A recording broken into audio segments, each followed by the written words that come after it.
Capítulo 19. Mordomos sobre este ministério. Quando o acampamento de Israel se dispersava, um devastador surto de cólera os acometeu. Santos, que tinham estado sadios poucas horas antes, desabavam, incapazes de se mover. Vomitavam repetidas vezes e sofriam intensas dores de barriga. Os gemidos dos enfermos enchiam o acampamento e muitos homens estavam fracos demais para montar guarda. Nancy Holbrook foi uma das primeiras a ficar doente. Sua cunhada Eunice logo a acompanhou, vencida por cãibras excruciantes. Wilford Woodruff passou grande parte da noite e do dia seguinte cuidando de um homem enfermo de sua companhia. Joseph e os élderes do acampamento deram bênçãos aos enfermos, mas a doença em breve acometeu muitos deles também.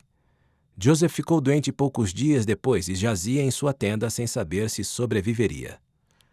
Quando as pessoas começaram a morrer, Heber Kimball, Brigham Young e outros enrolavam os corpos em cobertores e os enterravam junto a um córrego próximo. A cólera se prolongou por vários dias, amenizando seu surto no início de julho. A essa altura, mais de 60 santos tinham ficado doentes. Joseph se recuperou e também Nancy e Eunice, e a maioria das pessoas do acampamento. Porém, mais de uma dúzia de santos havia morrido no surto, inclusive Sidney Gilbert e Patsy Parrish, uma das poucas mulheres do acampamento. Joseph chorou pelas vítimas e suas famílias. A última pessoa a morrer foi Jesse Smith, seu primo. Joseph quase morreu e isso o lembrou como sua vida poderia ser facilmente tirada. Aos 28 anos de idade, ele estava ficando cada vez mais preocupado com o cumprimento de sua missão divina. Se morresse agora, o que aconteceria com a igreja? Será que ela estava forte o suficiente para continuar depois que ele morresse? Seguindo as instruções do Senhor, Joseph já tinha feito mudanças da liderança da igreja para compartilhar os fardos administrativos. Nessa época, Sidney Rigdon e Frederick Williams estavam servindo com ele na presidência da igreja. Ele também tinha designado Kirtland para ser uma estaca de Sião, ou um lugar oficial de reunião dos santos. Mais recentemente, após receber uma visão de como Pedro havia organizado a Igreja do Senhor no passado, Joseph havia organizado um sumo conselho de 12 sumos sacerdotes em Kirtland para ajudá-lo a governar a estaca e a liderá-la em sua ausência. Pouco depois de o surto de cólera ter amenizado, Joseph organizou mais a igreja. Reunindo-se com os líderes da igreja no condado de Clay, em julho de 1834, ele formou um sumo conselho no Missouri e designou David Whitmer para presidir a igreja ali, com a ajuda de 2 conselheiros, William Phelps e John Whitmer. Depois foi para Kirtland ansioso para terminar a construção do templo e obter a investidura de poder que ajudaria os santos a redimir Sião. Joseph sabia que haveria problemas importantes pela frente. Quando partiu de Kirtland, naquela primavera, as pedras de arenito do templo estavam com 1,20 m de altura, e a chegada de trabalhadores habilidosos na cidade tinha lhe dado a esperança de que os santos cumpririam o plano do Senhor para a sua casa. Mas as perdas ocorridas em Independence e arredores, a gráfica, a loja e muitos hectares de terras, tinham abalado financeiramente os santos.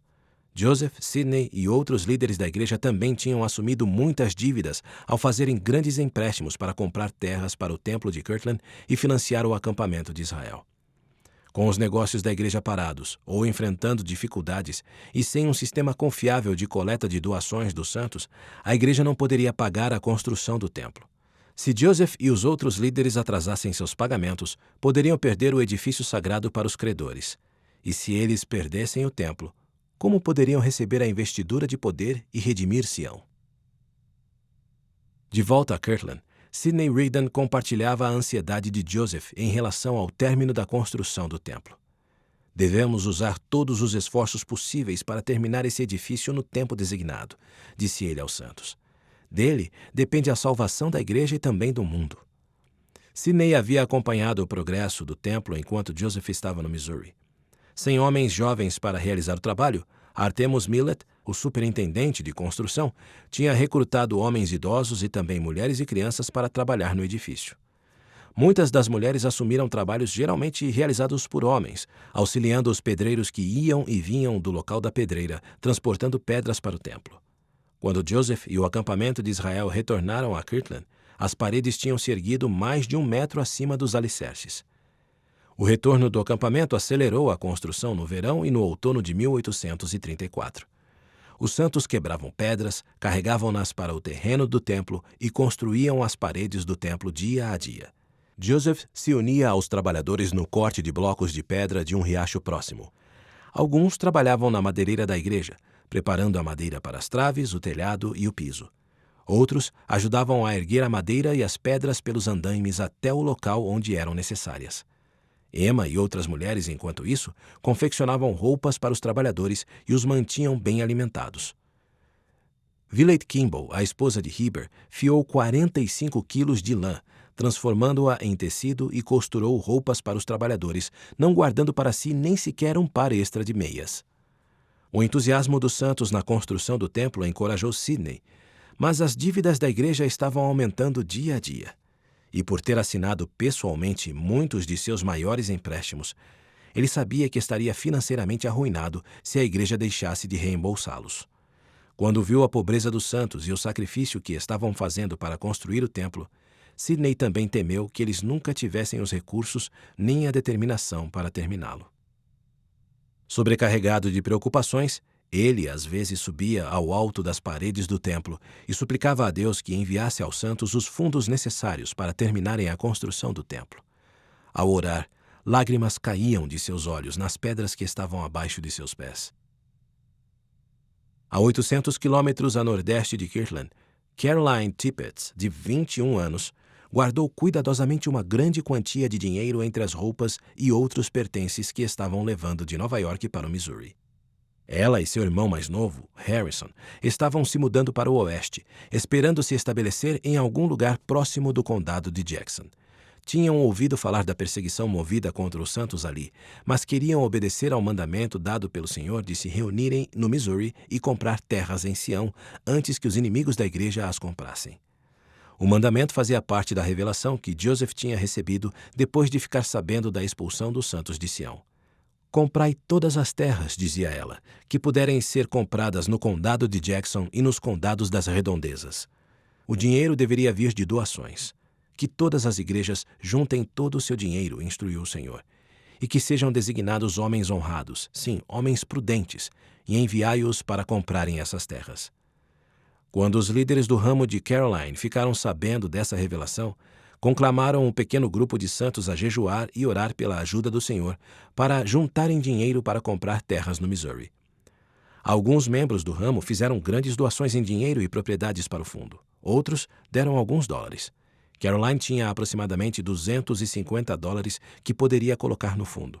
Era mais dinheiro do que qualquer outra pessoa do ramo havia doado, e provavelmente mais do que qualquer pessoa esperaria que ela doasse, mas ela sabia que isso ajudaria os santos a redimir a terra prometida. Quando ela acrescentou sua doação ao fundo, o total chegou a $850, uma quantia considerável.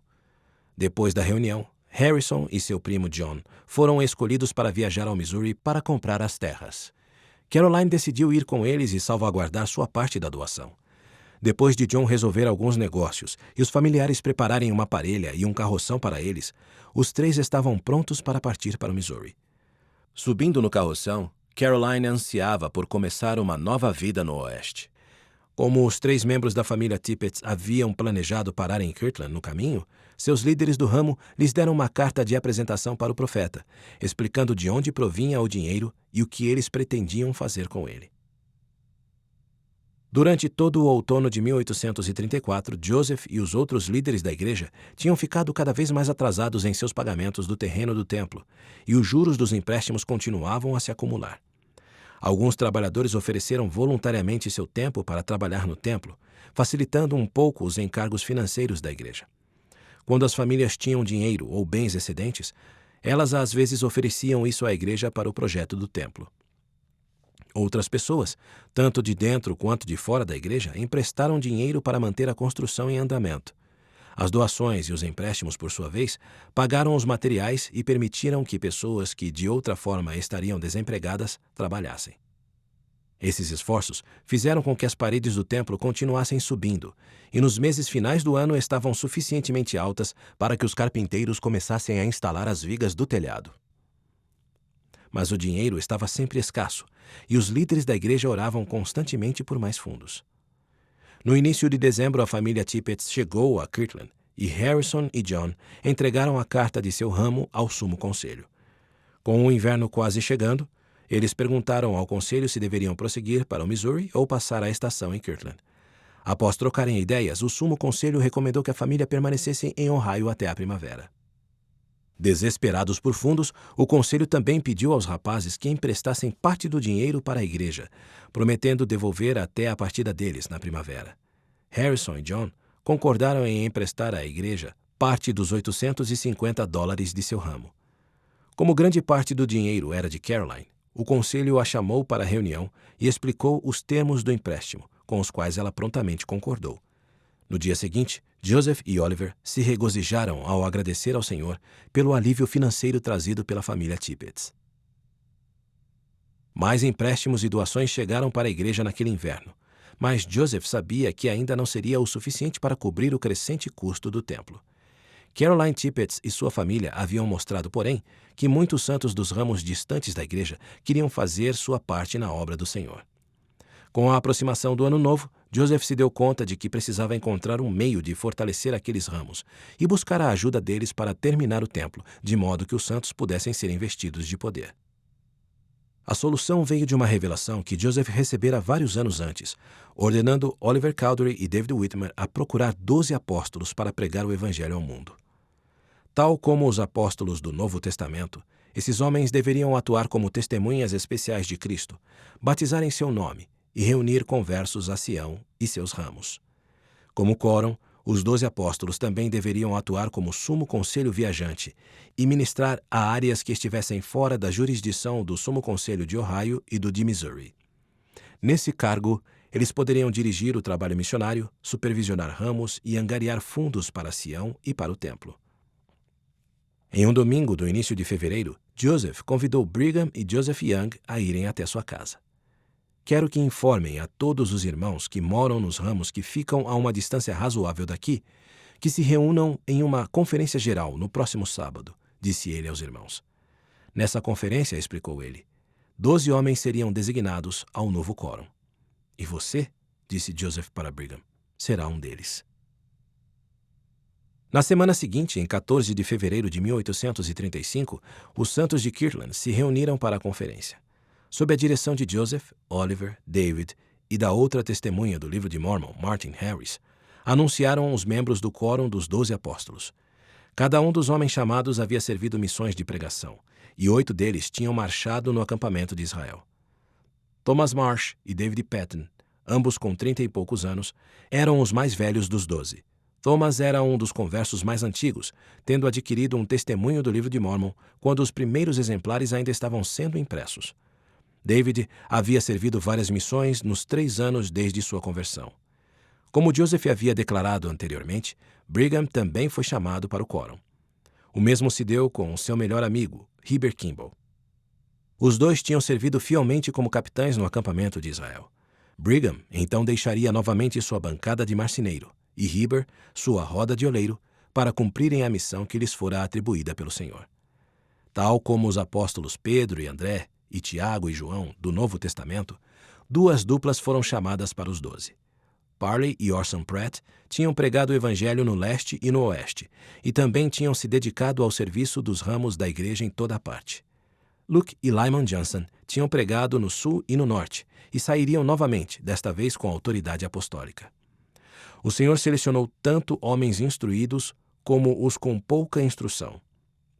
Orson Hyde e William McLellin tinham dado aulas na Escola dos Profetas e levaram seu grande intelecto para o quórum. Embora tivesse apenas 23 anos de idade, John Boyton tivera muito sucesso como missionário e era o único dos apóstolos que frequentou uma universidade. O irmão mais novo do profeta, William, não teve o mesmo benefício da instrução formal, mas era um orador apaixonado, destemido diante da oposição e rápido em defender os necessitados. Depois de chamar os apóstolos, Oliver lhes deu um encargo especial. Não parem de se esforçar até terem visto Deus face a face, disse-lhes ele. Fortaleçam sua fé. Livrem-se das dúvidas, de seus pecados e de toda a descrença. Se assim fizerem, nada poderá impedi-los de voltar a Deus. Prometeu-lhes que pregariam o evangelho em nações distantes e reuniriam muitos dos filhos de Deus na segurança de Sião. Vocês serão mordomos sobre este ministério, testificou ele. Temos um trabalho a fazer que ninguém mais pode realizar. Vocês devem proclamar o Evangelho em sua simplicidade. E os entregamos a Deus e à palavra de sua graça. 2 semanas depois da organização dos 12, Joseph formou outro quórum do sacerdócio para se unir aos apóstolos para propagar o Evangelho, fortalecer os ramos e coletar doações para a igreja. Os membros desse novo quórum, chamado de Quórum dos 70, eram todos veteranos do acampamento de Israel. Eles deveriam viajar para lugares distantes, seguindo o exemplo dos 70 discípulos do Novo Testamento, viajando de 2 em 2 para todas as cidades a fim de pregar a palavra de Jesus. O Senhor selecionou 7 homens para presidir o quórum, incluindo Joseph Young e Sylvester Smith, o capitão da companhia que havia brigado com o profeta durante a marcha do acampamento de Israel. Com a ajuda do Sumo Conselho de Kirtland, os dois tinham resolvido suas diferenças daquele verão e feito as pazes. Pouco depois de seu chamado, o profeta se dirigiu aos novos quórums. Alguns de vocês estão zangados comigo por não haverem lutado no Missouri, disse-lhes ele. Mas me deixem lhes dizer que Deus não desejava que vocês lutassem. Em vez disso, explicou Joseph, Deus os tinha conclamado a irem ao Missouri para testar sua disposição em sacrificar e consagrar sua vida para Sião e para aumentar o poder de sua fé. Ele não poderia organizar seu reino com 12 homens para abrir as portas do Evangelho para as nações da terra e com 70 homens sob a direção deles para lhe seguir os passos, a menos que ele os tirasse de um corpo de homens que oferecera a própria vida e que fizera um sacrifício tão grande quanto o de Abraão.